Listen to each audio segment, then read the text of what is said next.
자, 지난주에 이어서 오늘도 우리 웨스트민스터 신앙 고백서 14번째 주의 시간이 되겠는데, 자, 우리가 지난주에도 계속 하나님에 대한 말씀들을 우리 쭉 이어가고 있습니다.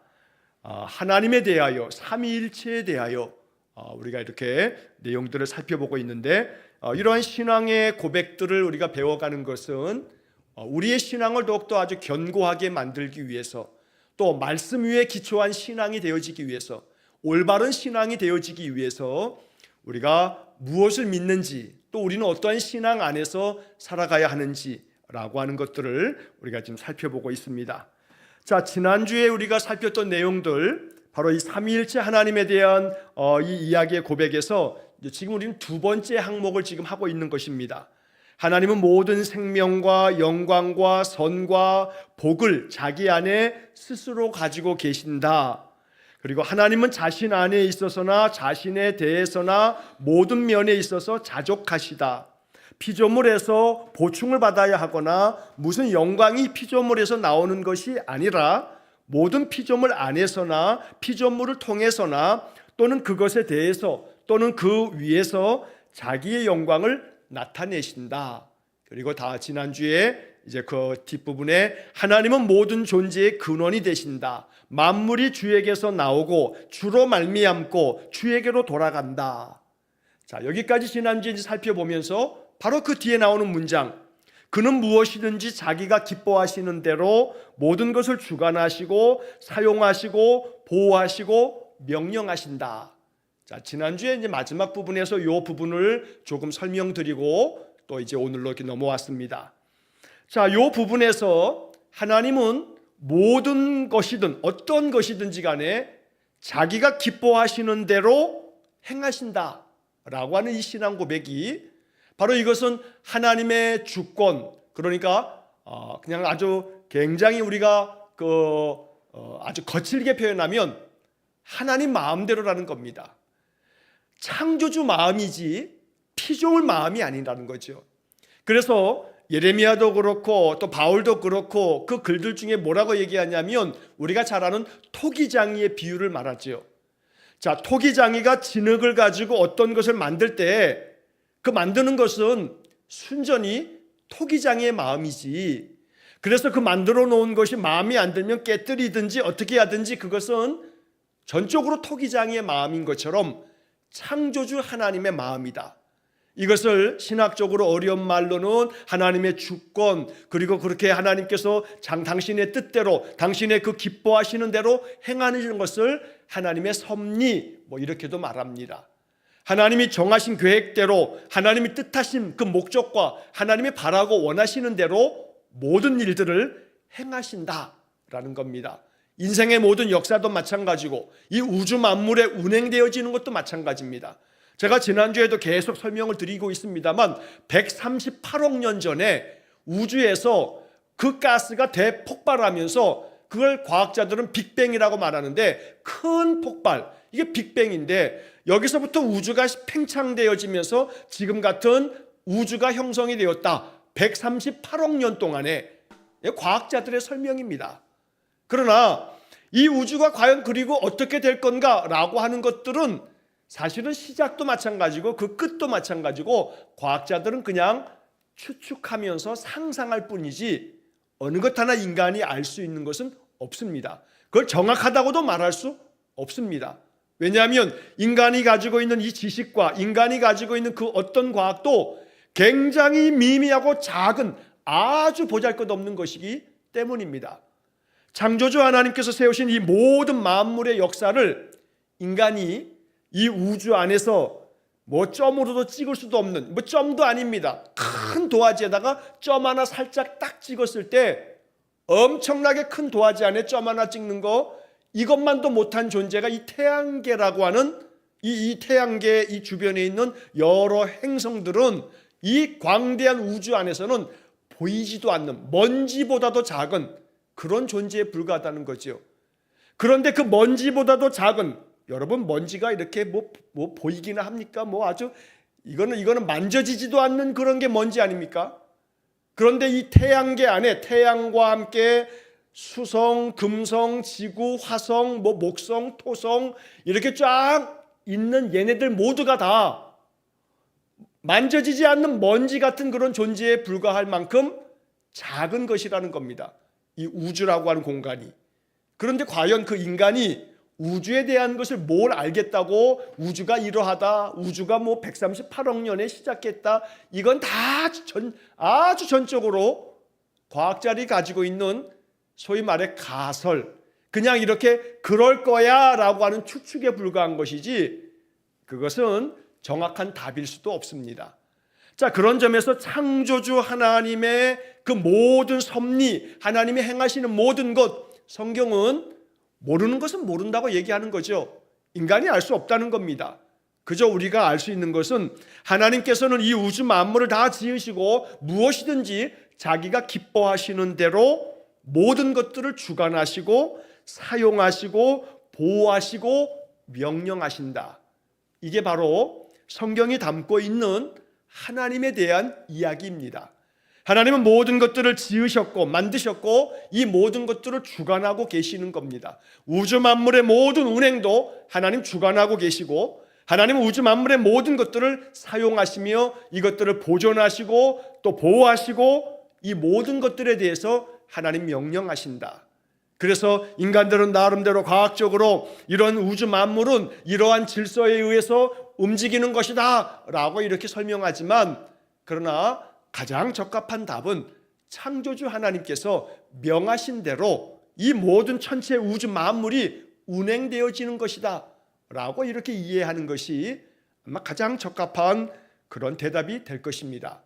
왜냐하면 우리가 알 수 없는 이 세상의 모든 영역의 것들을 성경은 그것이 하나님께서 행하시는 일이라 라고 아주 명쾌하게 말씀해 주고 있기 때문입니다.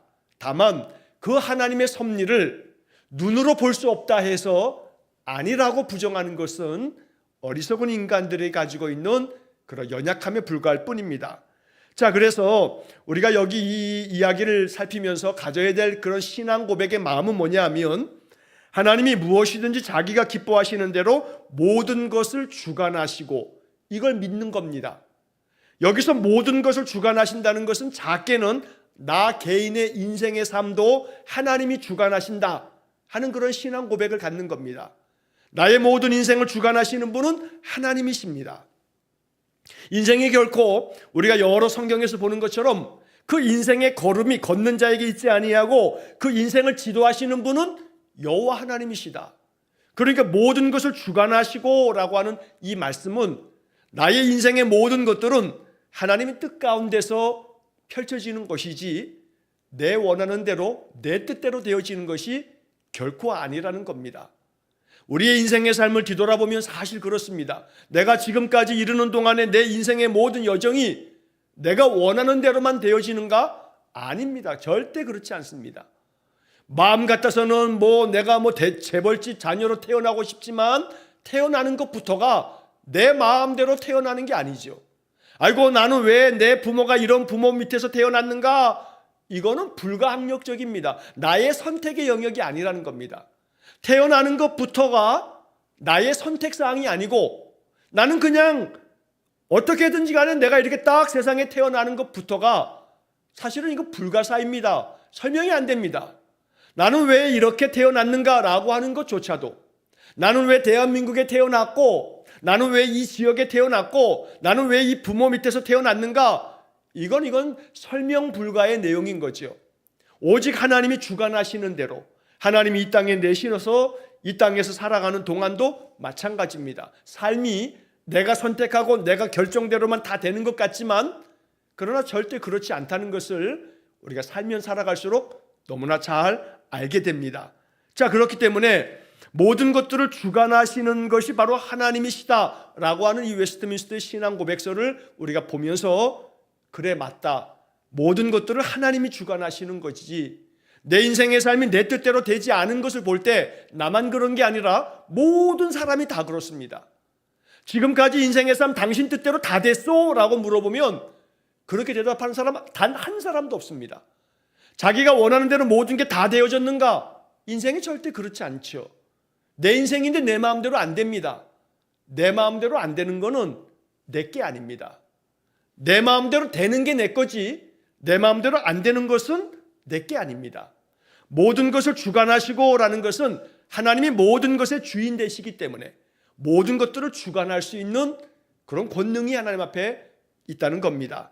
그래서 모든 것들을 주관하시고 모든 것을 사용하시고 보호하시고 이 모든 것들 가운데 명령하신다. 왜 명령하시냐면 하나님의 뜻을 펼치시려고 하나님이 뜻하신 대로 하나님이 기뻐하시는 대로 이 우주 만물을 다스리고 계시기 때문에 모든 것들은 하나님의 명령대로 되어지는 것이다 라고 하는 그런 이야기입니다. 넓게 보자면 역사도 마찬가지입니다. 나라와 나라가 이렇게 흥망성쇠가 있죠. 한 나라가 뭐 몇천 년 동안에 그 나라가 계속되어지는 나라는 없습니다. 저 미국이라고 하는 저 강대국이 그저 세워진 것도 뭐 몇백 년 되지 않는 겁니다. 그러나 지금 이 지구 안에 가장 최강대국으로 자리 잡고 있지만 그러나 그 나라가 영원히 계속될 거다. 천만의 말씀입니다. 천만의 말씀입니다. 그러니까 우리 인간의 역사에 있어서 몇백 년, 몇천 년 계속되어지는 나라는 없습니다. 그러나 그 모든 것들이 나라가 세워지고 나라가 흥왕해서 아주 강대해지지만 그 나라가 어느 때인가는 쇠하여지고 망하게 되고 다른 나라가 만들어질 때가 있는 겁니다. 이런 모든 것들을 다스리시고 주관하시고 이 모든 것들의 역사를 하나님께서 명령하신다라고 하는 그런 신앙 고백이 바로 웨스트민스터 신앙 고백을 통해서 우리가 가져야 할 믿음이라는 겁니다.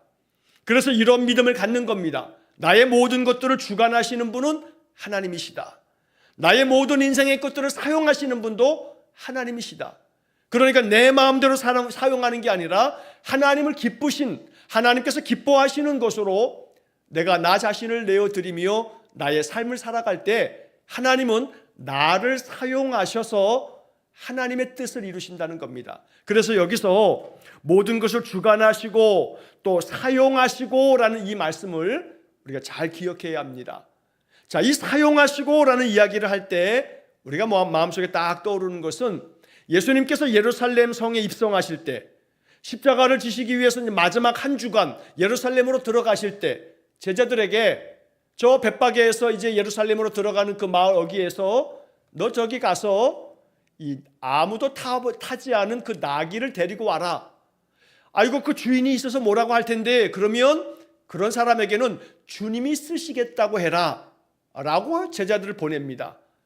마침 갔더니 어린 나귀 새끼가 있는데 누구도 타지 않았던 어떤 그런 짐도 실지 않았던 그 나귀가 있어서 그걸 풀러 오려고 하는데 주인이 묻습니다. 왜 이 남의 나귀를 가져가냐고 묻는 거죠. 주님이 쓰시겠다라고 말씀하신 대로 했을 때 그들이 나귀를 그들에게 내줍니다. 자, 여기서 주가 쓰시겠다 하라 라고 예수님께서 대답할 말을 가르쳐 줍니다. 주님께서 쓰시겠다 하실 때 주님 쓰십시오, 사용하십시오 하고 내놓는 사람을 통해서 하나님의 나라가 이루어져 가는 겁니다. 대한민국에 150여 년 전에 저 미국에 있는 북장로교회와 또 남감리교회에서 20대 젊은 청년들이 마음의 은혜를 받고 감동을 받아서 그들이 선교 보고 가운데 들었던 저 아시아의 그 작은 나라 코레아라고 하는 그런 나라에 복음을 알지 못하는 자들이 있다는 그런 이야기를 듣고 마음의 성령에 감동이 되어서 그 20대 초반에 마음에 자원하는 마음으로 이 한국 조선 땅으로 그들이 몇 달에 걸쳐서 배를 타고 옵니다. 일본을 거쳐서 이 조선 땅으로 들어와서 그 20대 청춘에 토마스 선교사는 그 20대에 들어오자마자 땅을 밟기도 전에 결국 땅을 밟자마자 목숨을 잃기도 하고 언더우드 선교사나 아펜셀러 선교사나 이 땅의 선교사들이 다 20대 때 이 조선 땅에 들어와서 복음을 그들이 전하였습니다. 그리고 많은 선교사들이 들어와서 복음을 전했습니다. 그들이 자신의 인생의 삶을 사용하셔서 하나님께서 하나님의 역사를 펼치시라고 자기 자신을 내놓을 때 그러나 그렇다고 해서 언더우드나 또 아펜셀러나 또 많은 그러한 선교사들이 올 때 이 사람 한 사람으로 그냥 오는 걸로 오는 게 아니라 이 사람을 보낸 그 교회가 있는 겁니다.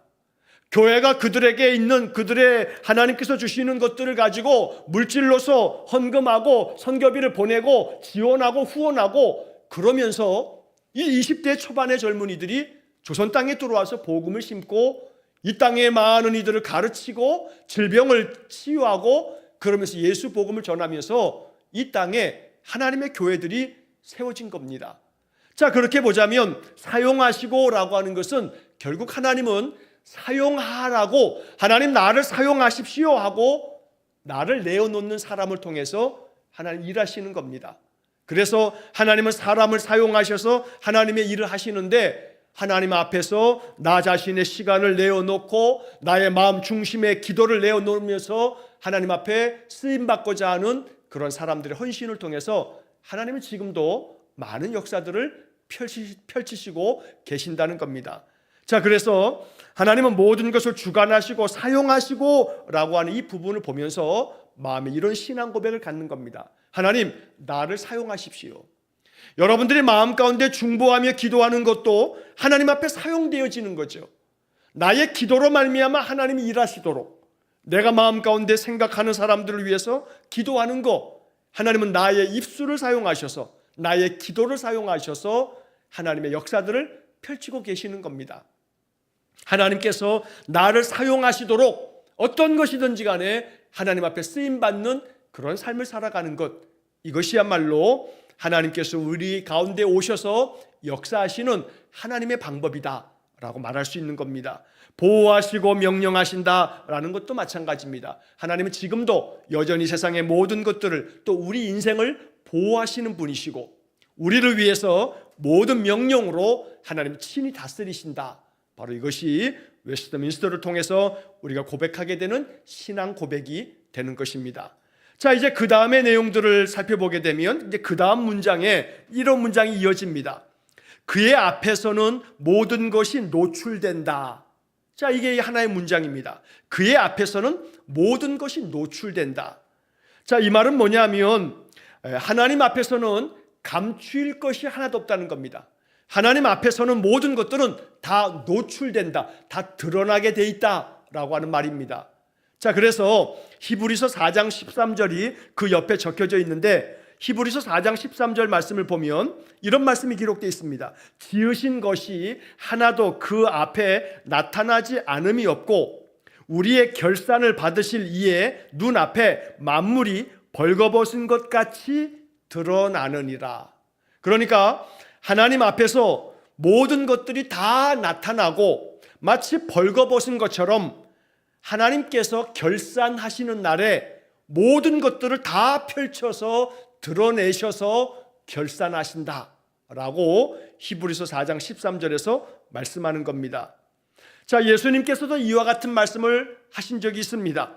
누가복음 12장 2절 말씀에 보면 감추인 것이 드러나지 않을 것이 없고 숨긴 것이 알려지지 않을 것이 없나니, 감추어져 있는 것, 숨겨놓은 것, 이 모든 것들이 드러나지 않을 것이 하나도 없다. 알려지지 않을 것이 하나도 없다. 다 드러나고 다 알려지게 되어 있다 라고 말씀하고 있는 겁니다. 자, 그래서 여기 웨스트민스터 신앙고백서 다시 그의 앞에서는 모든 것이 노출된다. 하나님 앞에서는 감출 수 있는 게 아무것도 없다라고 하는 말씀입니다. 이것은 하나님이 중심을 감찰하신다라고 하는 성경의 말씀들을 표현하고 있는 겁니다. 하나님은 사람의 중심을 보시는 분이시고 하나님은 이 세상의 모든 것들에 죄악된 것도 마지막 결산의 때는 우리의 결산을 받으실 이의 눈앞에 만물이 벌거벗은 것 같이 드러나느니라. 히브리서 4장 13절. 결산을 받으실 그날, 하나님께서 마지막 세상의 모든 것들을 결산하실 그때 우리 안에 숨겨두었던 죄가 다 드러나고 우리 안에 그저 아무도 모르게 오른손이 하는 일을 왼손이 모르게 다 했어도 우리의 아름다운 선한 행실이 다 드러나서 상 받을 것은 하나님께 상을 받고 벌 받을 것은 하나님께 책망을 받는 심판이 있을 것이라고 말씀하는 것입니다. 그래서 하나님 앞에서 모든 것이 다 드러난다, 노출된다, 이것이 우리의 신앙 고백일 때 언제나 우리는 참된 길을 걸어갈 수 있는 겁니다. 왜냐하면 내가 어떠한 부정하고 하나님 원하시지 않는 일을 행하게 돼서 악을 행하게 되면 이 모든 것들이 다 노출된다, 감추어질 것이 아무것도 없다 하는 신앙 고백을 갖게 되면 어디에서든지 간에 누가 보든지 안 보든지 관계없이 언제나 바르고 진실되고 선한 삶을 살게 될 것이기 때문입니다. 그래서 이러한 신앙 고백을 가지고 있는 것과 이런 신앙 고백을 모르는 것은 천지 차이가 나는 겁니다. 하나님 앞에서는 모든 것이 노출된다. 이것이 우리의 믿음의 고백이 될 때 사람이 보든 안 보든 사람이 있든 없든 어떤 상황에서든지 간에 언제나 항상 하나님의 거룩한 백성다운 그런 믿음의 모습으로 살아갈 수 있게 되는 것입니다. 자, 그 다음에 이어진 말씀에서 그의 지식은 무한하고 틀림이 없고 피조물에 의존하지 않는다. 그러므로 하나님에게는 우연한 것이나 불확실한 것은 하나도 없다. 이게 얼마나 복음이고 얼마나 은혜로운 그런 신앙 고백인지 모릅니다. 하나님의 지식은 무한하다. 틀림이 없다. 그러니까 하나님은 모르는 것이 없습니다. 이 세상의 모든 것들은 하나님의 선한 다스림 속에 하나님의 계획 속에 진행되어지는 겁니다. 그런데 하나님은 틀림이 없다. 틀림이 없기 때문에 그 다음에 나왔던 문장에서 그러므로 하나님에게는 우연한 것이나 불확실한 것은 하나도 없다. 하나님은 불확실하지 않습니다. 우리는 내일 일은 난 몰라요, 그냥 하루하루 살아요 라고 하는 유한한 존재지만 하나님은 지식이 무한하기 때문에 모든 천지 만물의 것들을 다 아시기 때문에 하나님의 뜻 가운데로 되어지기 때문에 하나님은 어느 것 하나 불확실한 것 하나 없이 가장 확실하고 틀림이 없이 우리의 인생을 지금 이끌고 계신다라는 그런 신앙 고백을 갖게 되는 겁니다. 그래서 하나님을 믿어도 될까 안 될까, 하나님 믿으면 이거 되는 길인가 아닌가, 불확실한 인간들은 이것저것 재고 어느 게 더 나을까 막 계산하고, 그러나 하나님은 틀림이 없는 분이며 불확실한 것이 하나도 없는 분이시기 때문에 오직 하나님을 섬기는 믿음의 삶이야말로 인생의 가장 성공한 인생이고 복된 삶이라고 성경은 가르치는 겁니다. 그래서 세상에 그 어떤 것도 우연한 것은 하나도 없다, 불확실한 것은 하나도 없다. 이것이 우리의 신앙 고백이 될 때 세상의 모든 것들은 웨스트민스터의 신앙 고백처럼 하나님에게는 우연한 것이 하나도 없다. 모든 게 다 필연, 모든 것이 반드시 하나님의 뜻 가운데 되어지는 것. 참새 한 마리도 그저 떨어지는 것이 하나님의 뜻이 아니면 떨어질 수 없는, 모든 것에 우연은 없고 불확실한 것은 없고 하나님이 정하신 뜻대로 모든 것이 되어지는 것이다 라고 하는 것을 믿음으로 받아들이는 겁니다. 이것이 신앙 고백인 겁니다. 베드로의 신앙 고백처럼 주는 그리스도시요 살아계신 하나님의 아들이십니다 라고 믿음으로 고백하는 것처럼 하나님은 우연한 것이나 불확실한 것이 하나도 없습니다 라고 하는 신앙 고백을 가지고 사는 겁니다. 그렇게 됐을 때 우리의 삶 속에서 만나는 그 어떤 것도 그 속에서 우리가 절망하거나 그 속에서 우리가 마음 깊은 고통에 빠져서는 안 되는 겁니다. 왜냐하면 아무리 힘겹고 어려운 일을 만난다 할지라도 그게 정말로 우리로 하여금 큰 비통한 일이라 하여도 우연한 것이나 불확실한 것은 하나도 없다라고 한다면 하나님의 뜻이 그 속에 있다라고 하는 그런 믿음으로 이 모든 인생의 일들을 받는 것입니다. 그렇게 받아들일 때에 어떤 일이든 그 속에 하나님의 뜻이 있어. 내가 지금 다 헤아려 알지 못하지만 하나님은 틀림이 없고 하나님은 무한하신 분이기 때문에 지식에 무한하신 하나님이 가장 적합한 때에 나의 삶을 지금 이렇게 이끌고 계시고 주관하고 계시고 보호하고 계신다라고 하는 신앙 고백을 가지고 있는 것이기 때문에 하나님은 틀림이 없이 나의 모든 삶에 불확실한 것이 하나도 없이 나를 지금 인도하고 계신다. 이런 믿음을 가지고 살 때 그 사람의 마음 가운데는 두려울 것이 없습니다. 어떤 것도 두려움의 대상이 되지 않습니다. 왜냐하면 불확실한 것이 하나도 없는 하나님을 믿고 있기 때문입니다. 웨스트민스터의 많은 신앙의 고백들을 우리가 이제 지금 이렇게 쭉 살펴볼 건데, 이 지금 나와 있는 이 문장들이 얼마나 마음 가운데 감동이 되는 문장인지 모릅니다. 하나님에게는 우연한 것이나 불확실한 것은 하나도 없다. 여러분, 이러한 짧은 문장 하나를 마음속에 이렇게 간직하셔서 이것이 웨스트민스터 신앙고백서의 신앙고백이다 라고 말한다면 여러분들은 정말 그 믿음의 깊이가 아주 깊은 신자가 된다는 것입니다. 하나님 앞에서는, 그의 앞에서는 모든 것이 노출된다. 또 하나님에게는 우연한 것이나 불확실한 것이 하나도 없다. 나는 그것을 믿는다. 왜냐하면 그것이 몇백 년 동안의 신자들이 믿었던 신앙 고백이기 때문에 그렇다라고 이렇게 말한다면 그 사람의 신앙의 깊이, 믿음의 깊이가 아주 말씀 안에 단단히 뿌리가 박혀 있는 그런 신자가 된다는 것입니다.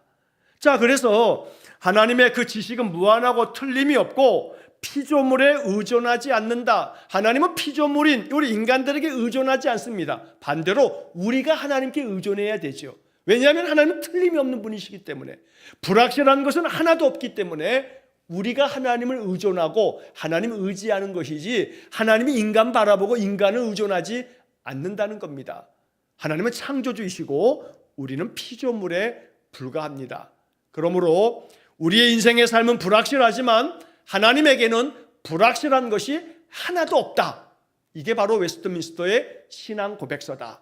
그래서 제가 자주 반복합니다만, 우리가 사도신경을 가지고 신앙 고백을 하는 것처럼 웨스트민스터의 이 많은 내용들을 다 외울 필요는 없지만, 그러나 몇 가지 우리가 이렇게 공부하는 과정 속에서 이러한 표현들을, 이러한 신앙 고백을 마음에 좀 담아두고 이것이 우리의 신앙 안에서 나의 믿음의 고백이 되어지고, 또 어떤 성도들을, 어떤 사람들을 권면하고 그들에게 용기를 북돋아 줄 때마다 하나님에게는 불확실한 것이 하나도 없어, 이렇게 말하면서 하나님에게는 우연은 하나도 없어, 하나님은 틀림이 없는 분이야 라고 하는 말을 한다면 이게 바로 웨스트민스터 신앙고백서를 말하고 있는 거다. 이렇게 말하는 것이 하나님께서 맡겨주신 말을 하는 거니까 이게 예언입니다. 여러분, 하나님의 말씀을 담대하게 말할 줄 아는 사람이 예언의 은사가 있는 사람입니다. 하나님께서 나에게 주신 말씀을 자꾸 누군가에게 전해주는 것이 바로 예언의 은사입니다. 그래서 제가 우스갯말이지만 결코 우스갯말이 아닌 것은, 여러분들이 아침에 제가 기도문을 올려드려도 그 기도문을 이 사람 저 사람 여러 사람들에게 나누어 주는 것 자체가 하나님이 나에게 맡겨주신 말씀을 내가 전한다라고 한다면 그게 바로 뭐냐면, 맡겨주신 말씀을 전하는 것, 바로 맡길 예 말씀언, 이게 바로 예언인 겁니다.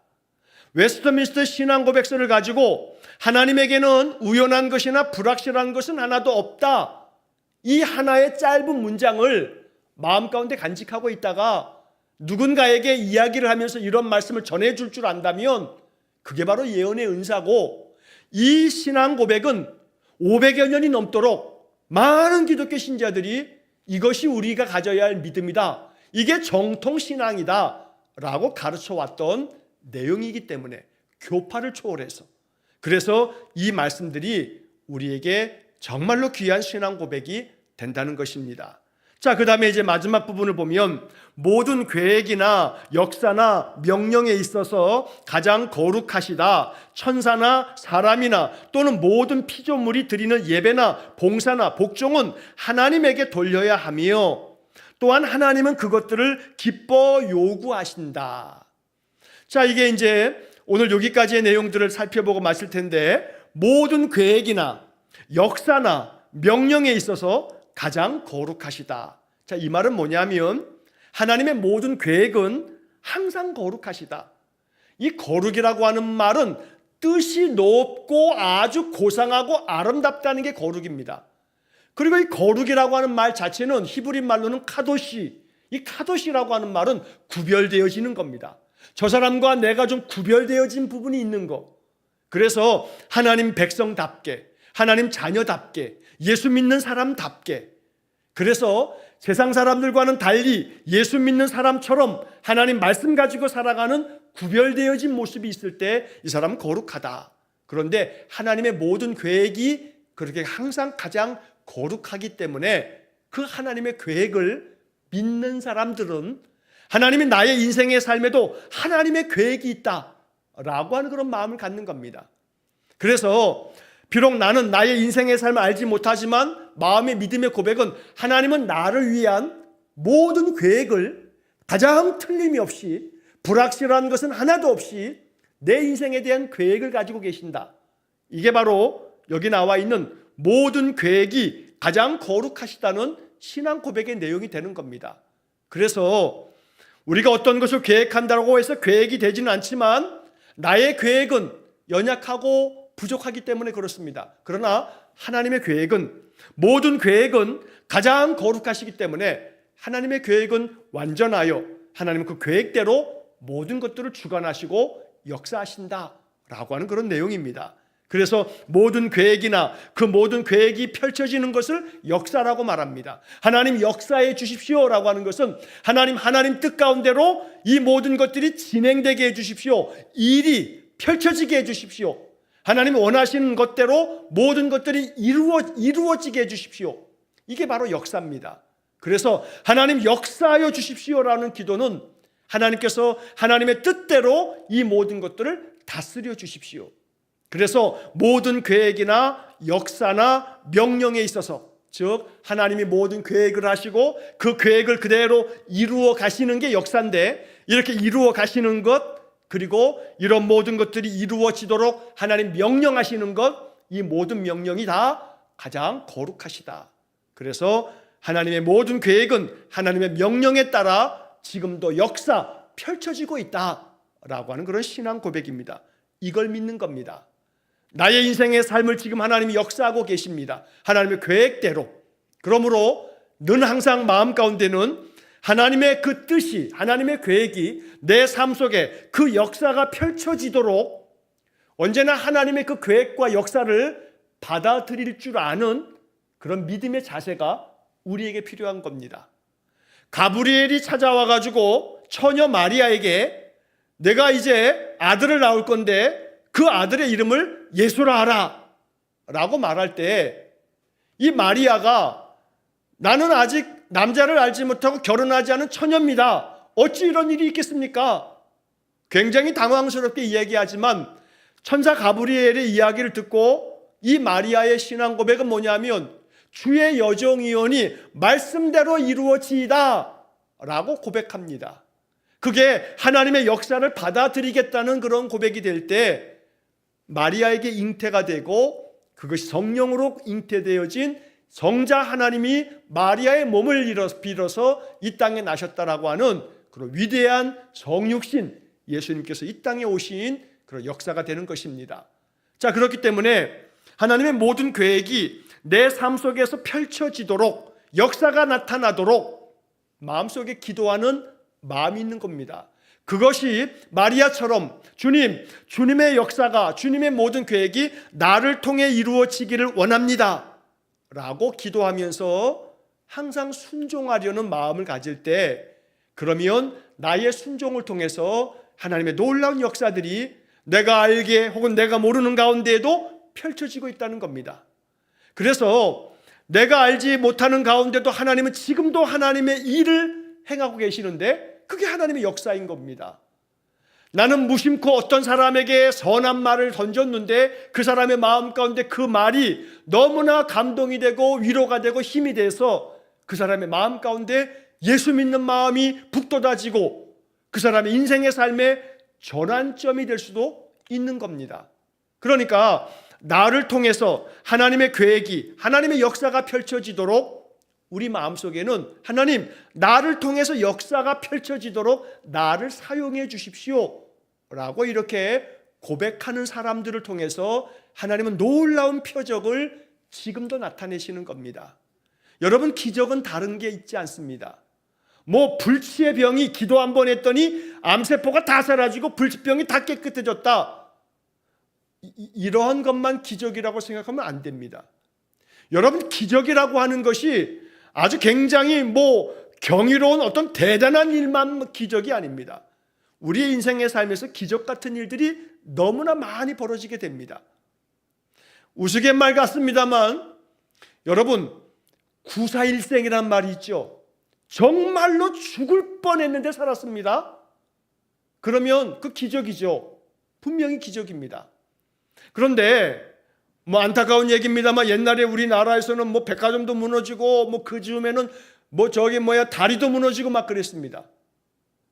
그때 많은 이야기들 가운데 그 아침에 그 압구정동을 건너가는 그 버스를 탔던 사람들 중에 버스가 지나가고 난 다음에 무너졌던 그런 순간도 있고, 물론 그 순간에 그 다리 위를 지나가다가 많은 사람들이 죽기도 했습니다. 그런데 그 다리가 바로 무너지기 직전에 그 다리를 들어가기 전에 막 들어서고 있는데 다리가 무너져가지고 구사일생으로 살아난 사람들이 있죠. 이거 기적이죠. 단 30초 아니면 1분 안에 조금만 먼저 갔다면 죽는 거고 조금만 늦게 갔다면 죽는 그런 상황이 눈앞에 펼쳐지게 되면 사람들은 정말 마음에 큰 심리적 고통을 겪게 됩니다. 자, 그런데 그런 심리적 트라우마를 겪는 가운데서도 살아있는 자는 구사일생, 정말로 내가 기적같이 살았다 이렇게 말할 겁니다. 그런데 아침에 이렇게 나와서 기적같이 그렇게 구사일생으로 생명이 살아서 저녁에 그저 아무 일 없이 집으로 들어와서 그 사람 하는 말, 나 오늘 죽을 뻔했는데 구사일생으로 내가 살았다. 정말로 나 오늘 기적같이 살았다. 여러분, 그거 기적입니다. 물론 당연히 기적입니다. 그러나 우리가 가져야 될 고백은 뭐냐면, 그렇게 죽을 뻔했는데 죽지 않고 산 것만 기적이 아니고 아무 일 벌어지지 않고 아무런 탈 없이 아침에 아무런 일 없이 그냥 출근했다가 아무런 일 없이 일과를 다 보내고 저녁에 딱 들어와서 집안에 들어올 수 있다면, 중간에 죽을 뻔하는 그 구사일생 이거 없어도 이거 기적 아닙니까? 그러니까 사실 기적이라고 하는 것을 대단한 어떤 일이 벌어지는 것만이 기적이 아니라 나의 한마디 말에, 나의 작은 행실에, 나의 작은 그 마음의 태도 때문에 어떤 사람들의 마음 가운데 그 마음이 뭔가 뭉클하게 느껴지는 바가 있다면 그 사람의 마음에 감동을 주는 기적이 벌어지는 겁니다. 여러분, 사람의 마음이 쉽게 안 바뀝니다. 사람이 바뀐다라고 하는 것 자체가 기적입니다. 그러니까 오죽하면 그런 얘기하죠. 저 사람이 바뀌었어. 저 사람이 변했어. 사람이 변하면 죽을 때가 됐대. 사람들 그렇게 막 얘기합니다. 아이고, 저 사람 변한 거 보니까 죽을 때가 됐나 봐. 이렇게 막말을 하면서 농담을 하기도 합니다. 그만큼 사람이 변하지 않는다는 거죠. 그런데 나의 착한 행실과 선한 행실로 그 사람이 바뀌고 변해서 예수 믿게 되거나 예수 믿는 마음을 갖고자 하거나 믿음이 더욱더 뜨거워지거나 분발하는 마음을 갖게 된다면 이건 나를 통해서 펼쳐지는 기적이요 역사입니다. 그러니까 하나님이 나를 통해서 하나님의 계획과 하나님의 역사가 펼쳐지도록 나를 사용해 달라고 늘 기도하며 그런 신앙 고백을 가질 때 하나님은 지금도 나를 통해서 많은 기적을 나타내실 줄로 믿습니다. 이러한 기적의 모든 일들 앞에 쓰임받는 그런 신자가 될 수 있기를 간절히 축원합니다. 마지막 부분에서 천사나 사람이나 또는 모든 피조물이 드리는 예배나 봉사나 복종은 하나님에게 돌려야 한다. 하나님에게 돌려야 된다. 모든 영광은, 모든 예배는, 모든 봉사와 복종은 하나님을 향해 있어야 한다. 하나님을 위한 것이어야 된다라고 하는 말씀입니다. 그래서 이 세상 모든 피조물들이 천사나 사람이라 할지라도 모두가 다 오직 우리 인생은 하나님을 위하여 하나님께 모든 영광을 돌리며 하나님의 영광을 드러내기 위해서 우리의 삶이 헌신되어지는 겁니다. 그러면서 마지막에서 또한 하나님은 그것들을 기뻐 요구하신다. 하나님은 이 모든 것들을 요구하신다. 기쁘게 요구하신다. 이걸 우리가 마음속에 믿음의 고백으로 받아야 됩니다. 하나님 이거 요구하십니다. 뭘 요구하시는 거냐면 우리 모든 피조물들의 예배를 요구하시고 이런 모든 예배와 함께 아름다운 봉사와 복종을 요구하신다. 이거 하나님이 기쁜 마음으로 우리에게 요구하신다. 왜냐하면 이러한 명령 앞에 순종하는 자들에게 상 주시기 위해서, 그러므로 하나님의 요구에 응답해가는 신자가 되기를 간절히 축원합니다. 나만 요구하는 게 아닙니다. 하나님도 요구하십니다. 내가 하나님 앞에 요구하는 바가 있다면 반드시 또 기억해야 할 것은 하나님께서도 나에게 요구하는 바가 있다는 겁니다. 그렇기 때문에 우리 마음 중심을 다해서 이러한 신앙의 고백을 가지고 믿음의 삶을 건실하게 살아가는 것, 그래서 나의 믿음이 하나님 앞에서 인정받을 만한 믿음이 되어지고 하나님께서 축복하시는 믿음이 되어지는 것, 너의 믿음 참 잘했다, 너의 믿음이 삶이 되었으니 더욱 잘했다, 이렇게 하나님의 요구에 응답하는 삶을 살아가는 것, 이것이 믿음 생활이고 이것이 신자의 인생이 되는 것입니다. 그러므로 우리가 정말로 예수를 믿는 삶이 이 웨스트민스터 신앙고백서를 배우면 배울수록 무엇이 예수 믿는 삶인가를 더 깊이 마음속에 깨닫게 되는 그런 시간 되어지기를 간절히 축원합니다. 제가 예전에도 한두 차례 이야기를 드린 적이 있습니다. 영락교회를 개척하신 한경직 목사님께서 다 은퇴하시고 90이 훨씬 넘은 나이에 저 남한산성의 작은 집 한 채에서 사셨습니다. 그런데 그 남한산성에 이 한경직 목사님 계실 때 연초가 되게 되면 교계의 많은 목사님들이 한경직 목사님께 새해 인사를 드리러 갑니다. 우리 교단에 뭐 다 은퇴하시고 교단장을 다 지내신 총회장 다 지낸 그런 여러 교단에 내놓으라 하는 어른들이 한경직 목사님 찾아가서 새해 인사를 드렸답니다. 목사님 새해 건강하십시오 하고서 덕담을 나누면서 목사님께 아마 인사를 드렸던 모양입니다. 그러면서 목사님이 그 목사님들에게, 찾아온 목사님들에게, 그분들이 젊은 사람들이 아니라 다 은퇴를 한 70대 80대 목사님들이 한경직 목사님 90대 목사님에게 오셔서 인사드릴 때 한경직 목사님이 새해 덕담으로 말씀하신 것이 뭐냐면, 목사님들 예수님 잘 믿으시라요 그랬답니다. 한경직 목사님 평안도 분이기 때문에 평안도 사투리로 예수님 잘 믿으시라요 라고 이렇게 덕담을 했답니다. 평생 목사로서 교단장을 지낼 만큼 교계에 굉장한 지도력이 있는 그런 목사님들에게도 이 90대 한경직 목사님은 예수 잘 믿으시라요 라고 이렇게 덕담을 했다는 겁니다. 그래서 그것이 교단의 신문에도 실리고 오랜 동안에 회자되어지는 아주 유명한 한경직 목사님에 대한 일화가 되었습니다. 예수를 잘 믿으라. 예수 잘 믿는 게 뭔가? 우리는 날마다 신앙의 삶에서 내 스스로에게 물어야 할 질문인 겁니다. 예수 잘 믿는 게 뭔가? 내가 예수 믿은 세월이 많을 때 항상 마음속에 간직해야 할 것은 예수 잘 믿어야 되는데 예수 잘 믿는 게 뭔가? 항상 이 질문을 가지고 살아갈 때에, 그러면서 말씀을 배우고 성경을 읽고 기도하면서 하나님께서 내 마음속에 주시는 성령의 감동에 따라서 이것이 예수를 잘 믿는 것이지 라고 하는 그런 마음을 배워가면서 살아갈 때, 우리가 지금은 수요일마다 웨스트민스터 신앙고백서를 배우면서 이러한 신앙을 가지고 살아가는 것이 예수 잘 믿는 것이지, 이렇게 배우면서 예수 잘 믿는 신자가 되시기를 주의 이름으로 간절히 축원합니다. 기도하겠습니다. 하나님께서 기뻐 요구하시는 것이 무엇인지 언제나 말씀 속에서 배우고 또 깊이 마음에 묵상하며 기도할 때에 보혜사 성령께서 친히 가르쳐 주셔서 하나님의 마음을 알고 하나님의 뜻을 깨달아 하나님 앞에 영광 돌리는 삶을 사는 거룩한 신자 되기를 원합니다.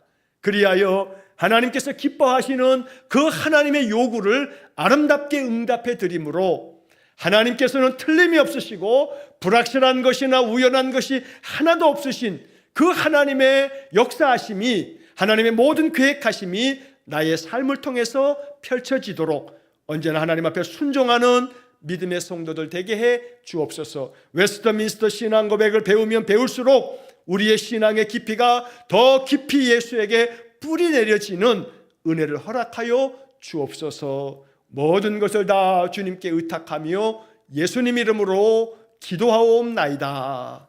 아멘. 우리 구주 예수 그리스도의 은혜와 하나님 아버지의 극진하신 사랑과 성령의 교통하심이 오직 여호와의 기쁘게 요구하시는 바에 따라 순종함을 통해서 하나님의 계획과 역사하심이 내 삶 속에 펼쳐지기를 간절히 소원하며 기도하는 머리 숙인 귀한 성도들 위해 영원토록 함께 하시길 축원하옵나이다. 아멘.